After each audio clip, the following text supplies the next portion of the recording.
talking here with Caitlynn Leary, and you grew up in Jefferson. I did. And because I've interviewed you before, I always think of it as kind of a Little Women childhood, except for the Civil War and a few things like that, because you wrote scripts and did little productions with your family and all.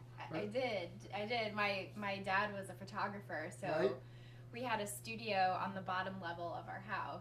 So we already had backgrounds and props and everything. So he would set up the camera on a tripod and we would make our own little movies. So having a camera staring at you right now is pretty much...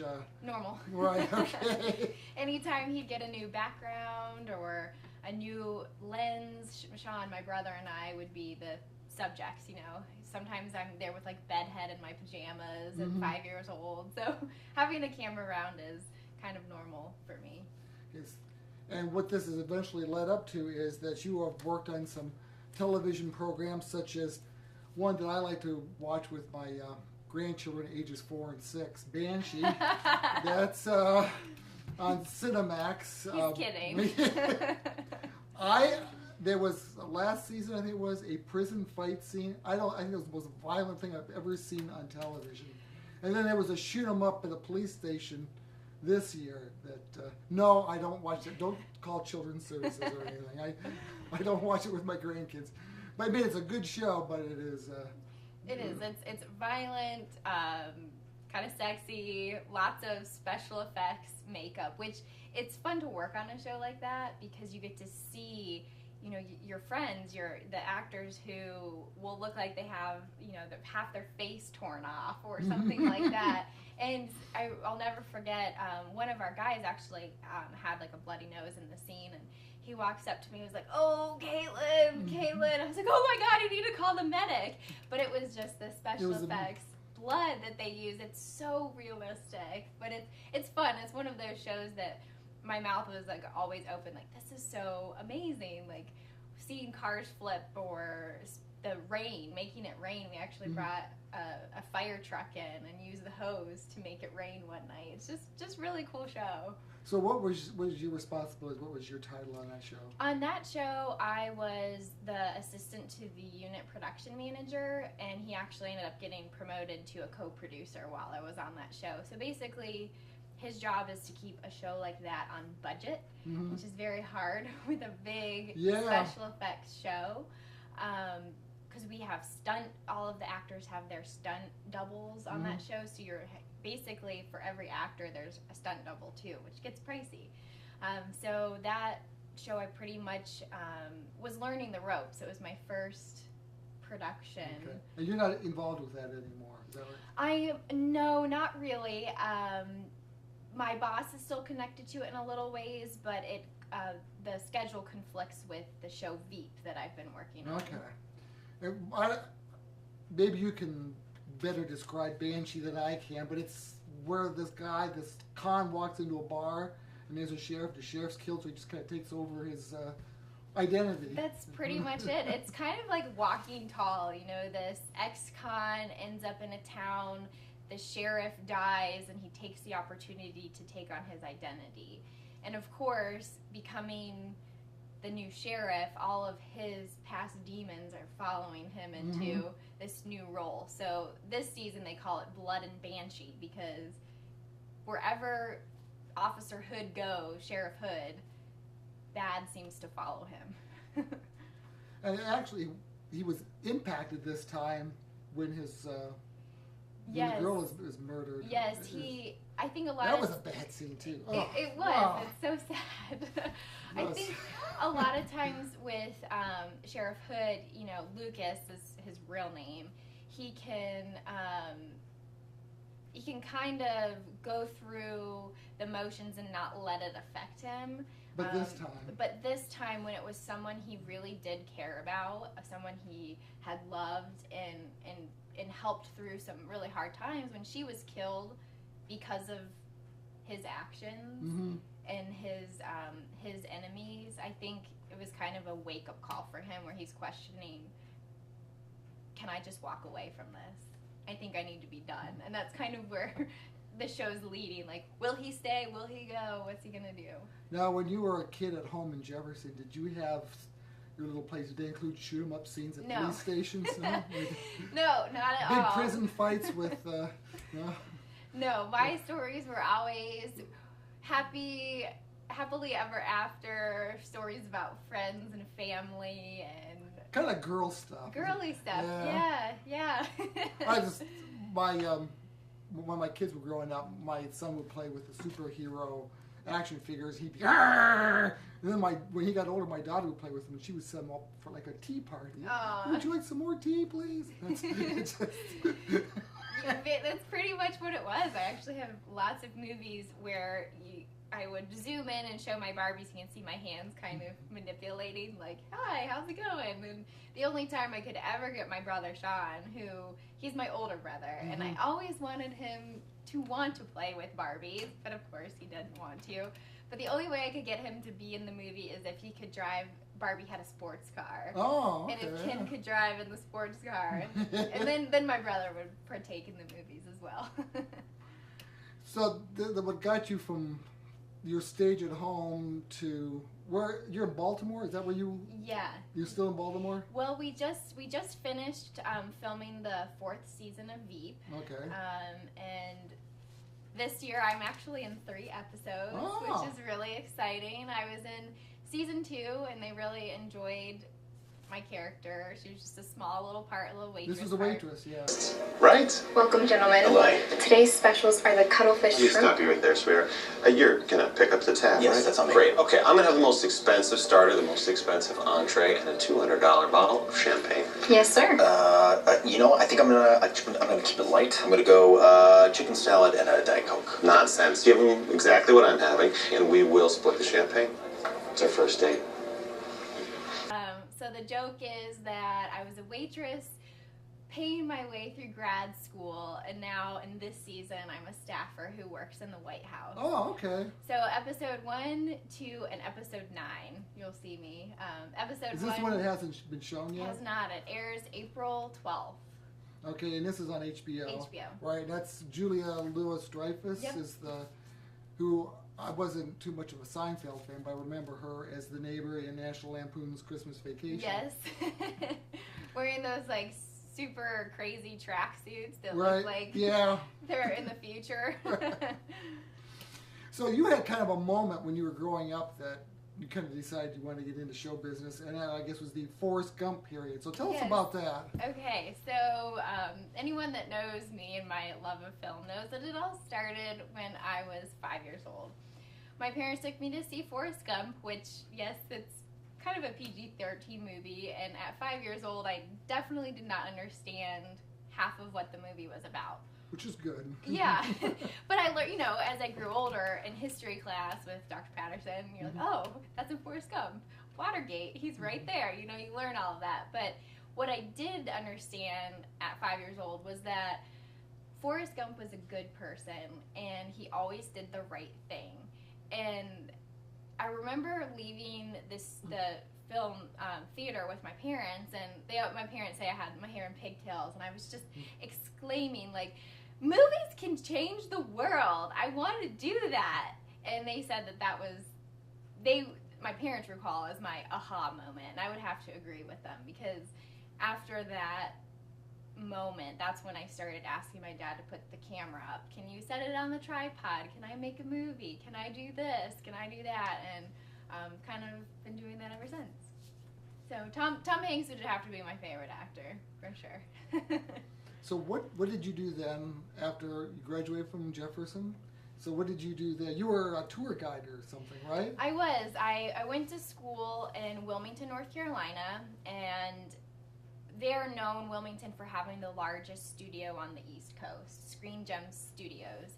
And as soon as I got there, I was like, what can I do to get involved? It's so hard to get your foot in the door. So I went to the studios and applied to be a tour guide. So my job for a few years was giving the tours of the sets of One Tree Hill show on the CW, which was really fun because I got to interact with the fans who love the show. They would travel from all over the world to see the sets, and it was a way for me to learn as much as I could and to be present on a film studio and show them that I'm willing to work from the bottom up, you know, starting a tour guide who's kind of at the bottom of the totem pole.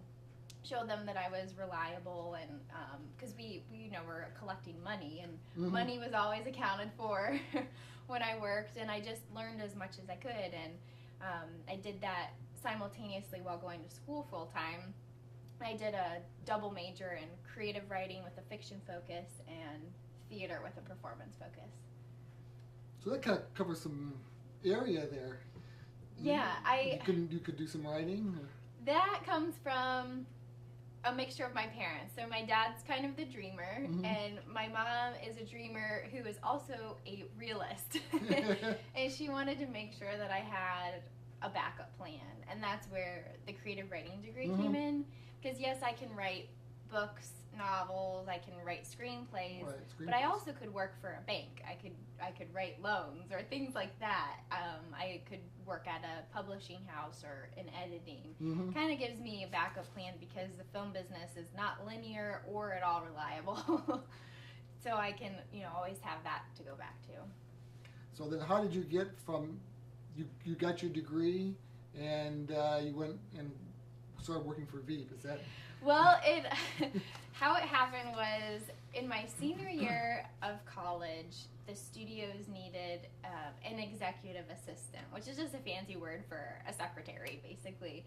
And they had asked me, Bill Vassar, who was the VP of the studios, said, you know, hey, Caitlynn, you've been such a great tour guide. We trust you. Would you be interested in doing this? And I said, well, I still have a semester left of college. I can't just stop.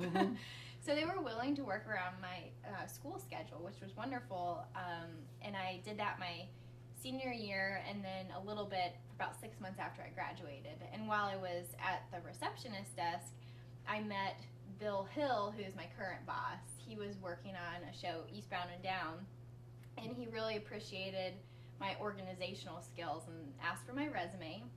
And I gave it to him, and a few months later I get a call from him, and he said, hey, Caitlynn, I'm filming a show, Banshee, in Charlotte, and I need a little help getting organized on the show. I was only supposed to be there for 3 weeks, and I've been with them for 3.5 years. Wow. So it really was, I want to say that it was luck, but at the same time, my parents always taught me when preparation meets opportunity, you're going to be able to get that over someone who hadn't been prepared. So that's what I always tried to do, is make sure that I was professional and prepared, because you never know when that opportunity might happen. So you spent 3.5 years on Banshee? We hopped show to show. So Banshee filmed for about 8 months in Charlotte, and then we went from... That's just for one season? For one wow. season. Banshee... Because there's only like 10 shows. It is. Banshee, if anyone watches the show, Banshee is basically a feature film every week. It is. I can see that. A big, big show. So it would take us 18 to 23 days, depending on how big each show was. Because sometimes we have more tame episodes that are kind of the relief of a bigger episode. So right after that, we went to Baltimore to film Veep for a few months. Veep is a half-an-hour comedy, so technically we should film for 5 days for an episode, unlike Banshee where it's 18. Right. But Veep has a lot of writers, and our scripts get changed a lot. So we actually filmed almost the same amount of time, Veep and Banshee. And right after Veep, I went to Wilmington, North Carolina, and worked on Eastbound and Down for 4 months. That was a quick, easy show to film. Tell me about that show. Eastbound and Down is another crazy show. Knowing me, a lot of people are like, I can't believe you worked on that show. It's kind of crude, rude humor. But it was a challenge because Danny McBride and Jody Hill, who are the exec producers, and Danny is the star of the show, sometimes I think they ask for things to see if they could get us to do it. And one of my responsibilities on that show was to get a wolf, a purebred wolf, to be his pet on the show. And that was really fun experience. I actually got to pet the wolf. And his name was Timber. And the neat thing about wolves is they're not like a dog in that they don't want praise and they don't want a treat. If they're over it, they're over it. So you only have a little window of the animal actually behaving. Mm-hmm.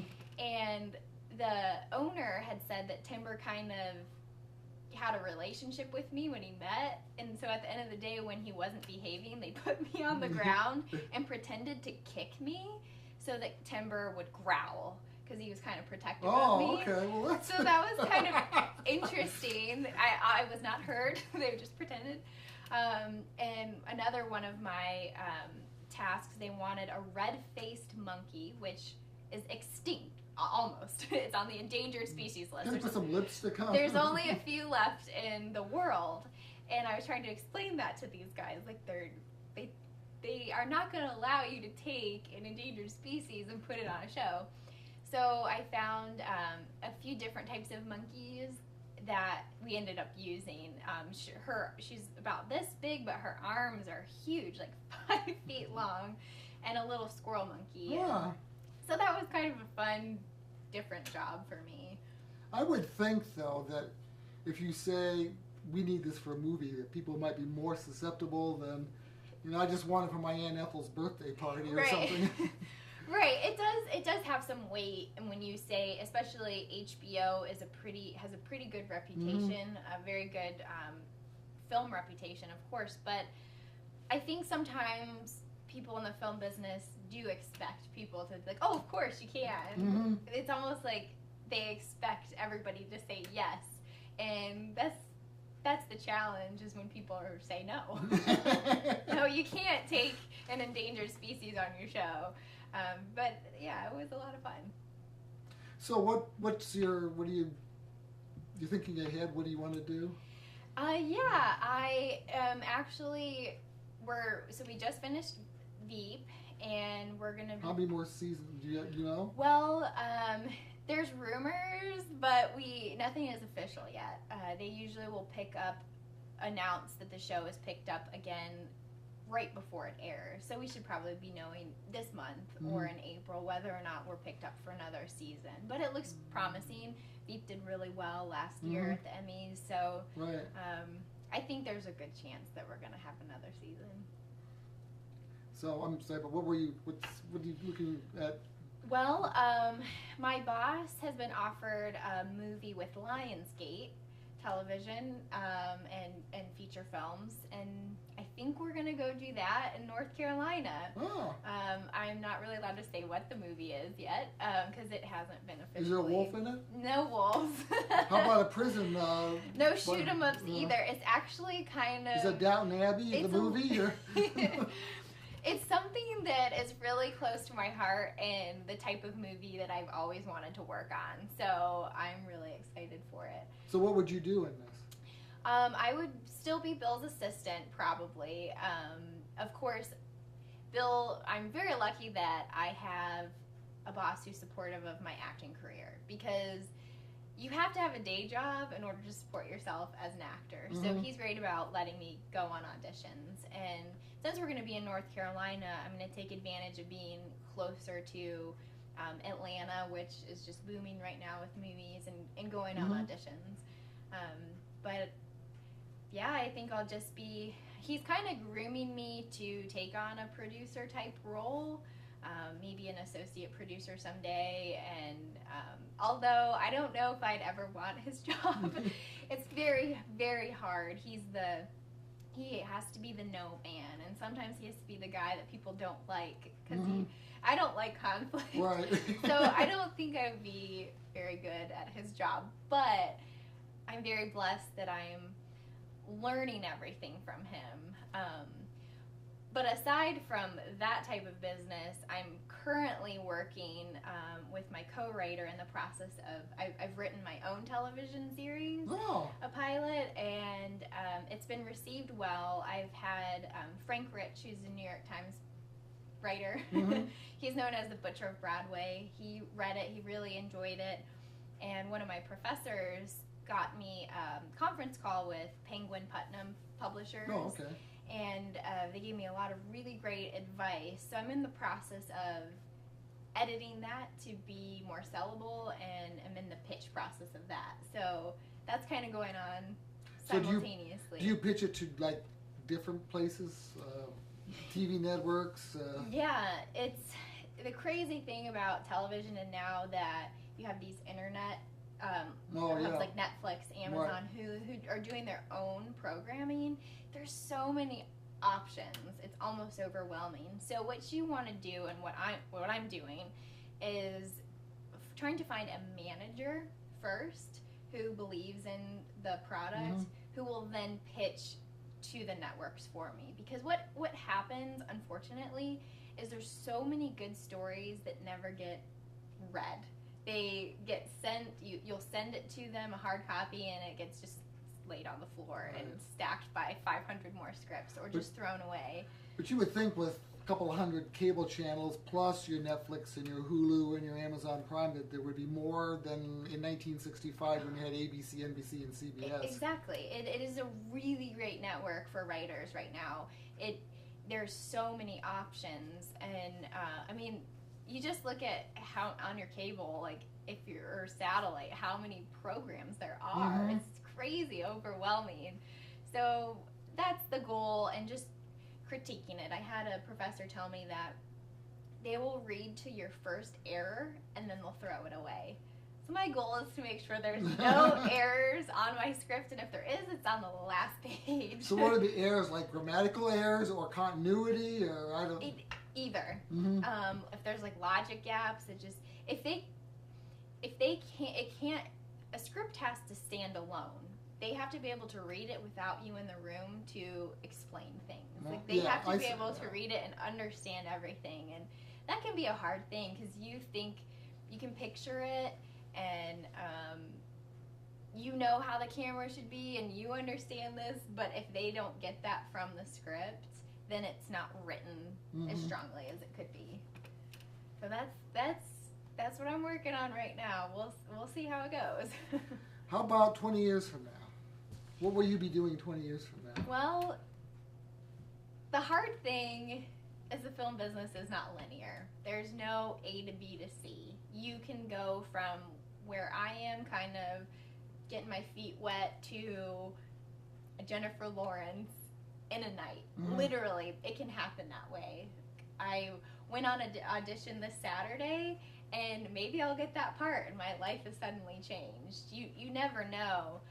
Ideally, in 20 years, I will have had my own series on television, got my name out there, and of course act in it as well. I gotta write, produce it, and act in it.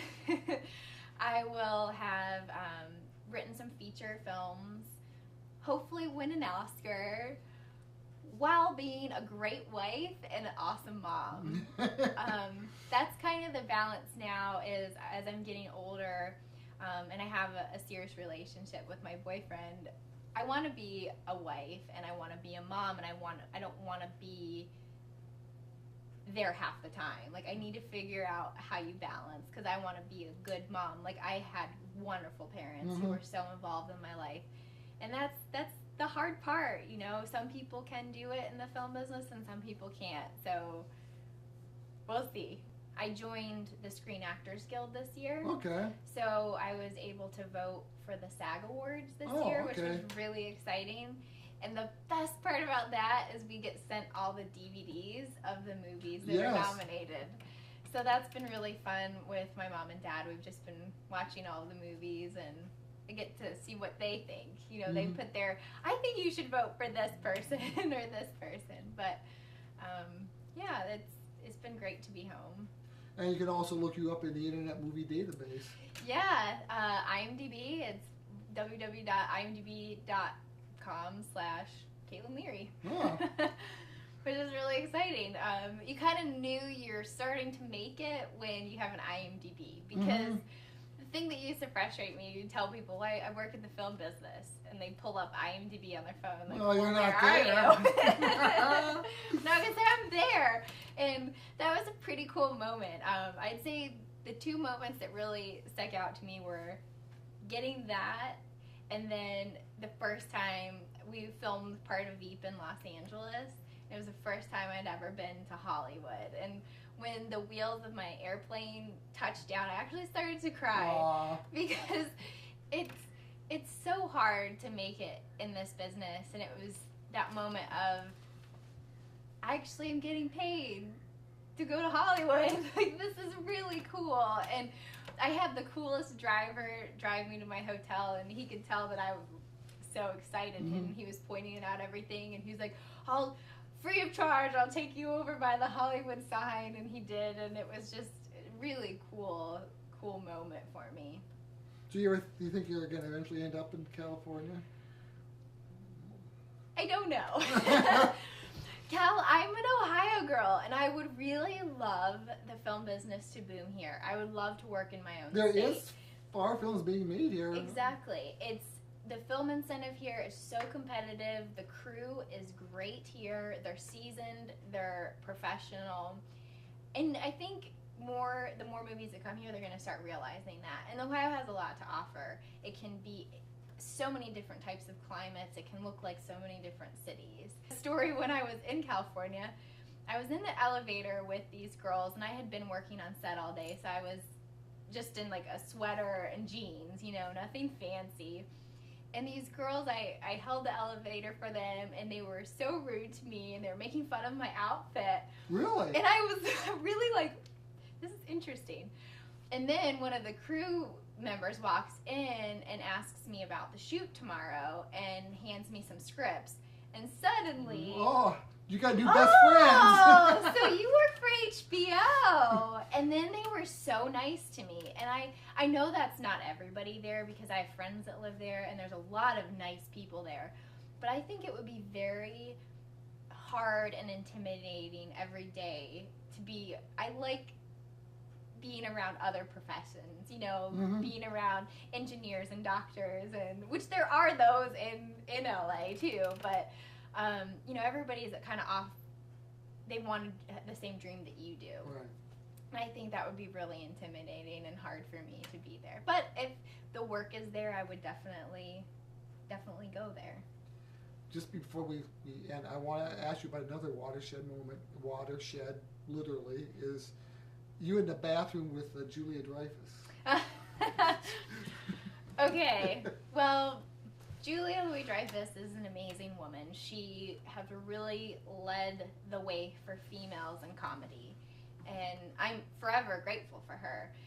And I grew up watching her on Seinfeld and was so excited to work on a show with her, but you can't be excited because you have to be professional. Right. And we were in the bathroom. I would go up to wash her hand. Well, I wash my hands, and Julie comes up to wash her hands beside me, and I kind of look over. I'm like, oh my gosh, it's Julia. This is my moment. Like, say hi. And I just couldn't muster up the courage to say anything. And she's like, well, have a good day. And she walks away. And I was just like hitting myself, like, you should have just said hi. And then the rest of the day, there's all kinds of witty things you could have said. I know. So, like, I could have, I would have. And now, obviously, I've worked with her for 3 seasons of the 4. And I've had conversations with her now. But and they're just regular people, really. They really are regular people. And Veep has the best crew and cast I've ever worked with.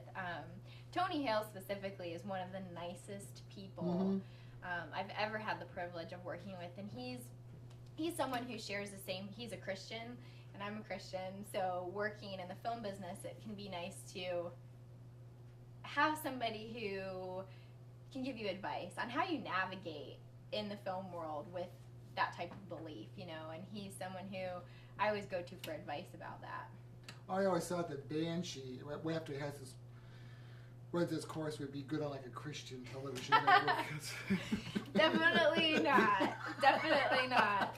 But I think the interesting thing, and I've several celebrities who are Christians will say, like, you're portraying real life. Right. And real life is messy and ugly sometimes, and you're portraying what happens.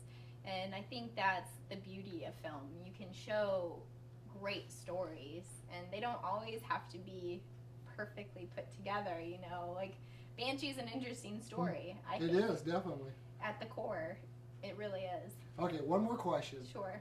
What is your favorite classic movie? Something about before 1960.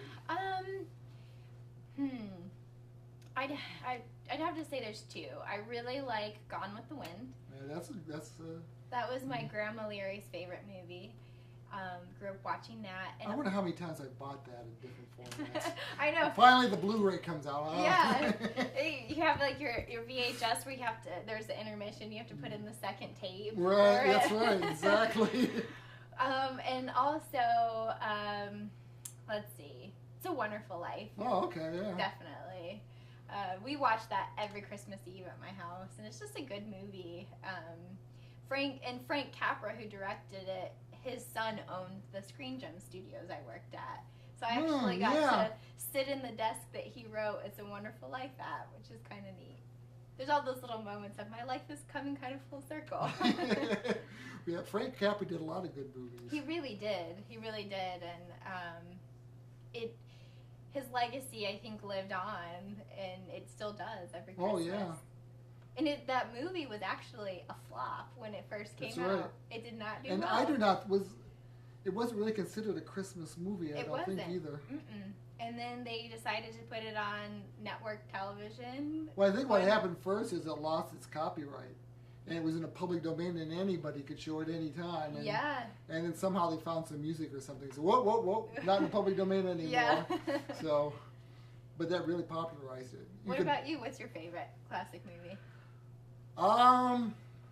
City Lights. City Lights. It's a Charlie Chaplin film.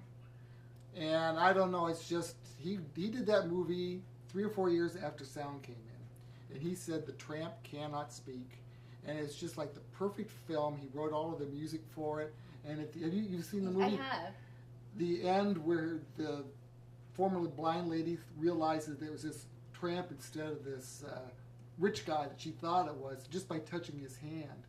I mean, I don't think there's a better closing to a movie ever, anytime. Charlie Chaplin was amazing. He actually was in a theater production where I played a man.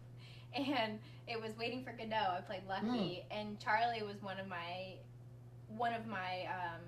go-to guys to encompass Lucky. And a lot of the way I would stand in my mouth was based off of his movies. It was really good. Okay, well, very good. We'll have to keep in touch and do this again when you get home. And maybe I'll have an Oscar sometime. Yeah, you can bring it with you. Over. All right. Thank you very much. Caitlynn Leary.